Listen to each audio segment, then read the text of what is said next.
Well, I think for the 2019 proxy season, we're going to see two primary themes. The first would be environmental and social issues. We have ESG. Most companies who are large caps, have already adopted the reforms in the governance arena. So the focus really has moved toward environmental and social issues. And we're increasingly seeing investors who may not have supported these issues in the past, supporting them now. So, for instance, we've seen a number of climate change proposals pass last year. There were 7 that passed. They never would have passed 5 or 10 years ago. And then we're also seeing an uptick in activism, economic activism as well as ESG activism.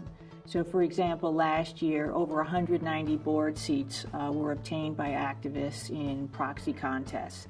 And of those, the majority, again, were obtained through negotiated settlements. So there are a number of cases where companies are deciding that the better thing to do is to put 1 to sometimes more candidates on their boards and negotiate it out.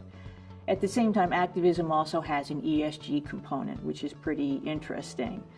We have some traditional hedge funds that are talking about the importance of environmental and social issues in terms of long-term performance.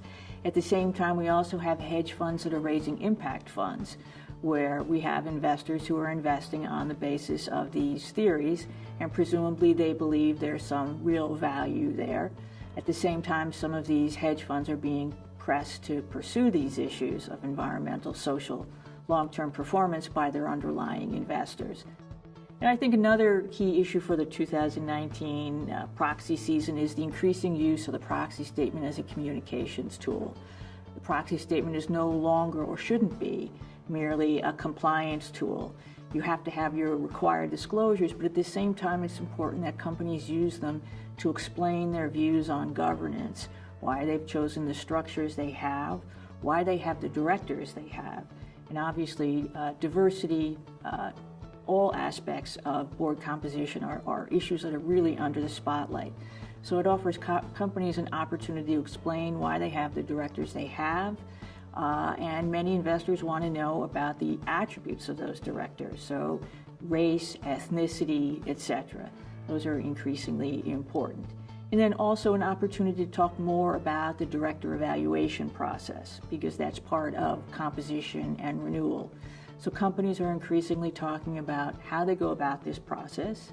Often people will use a facilitator perhaps every 2 or 3 years to get some new insights, and then talk about how they then use those insights to inform what the board does.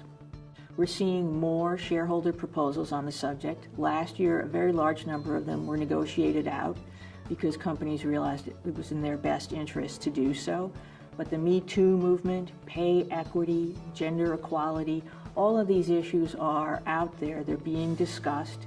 We're seeing them in the proxy season, and we'll continue to see them even outside the proxy season.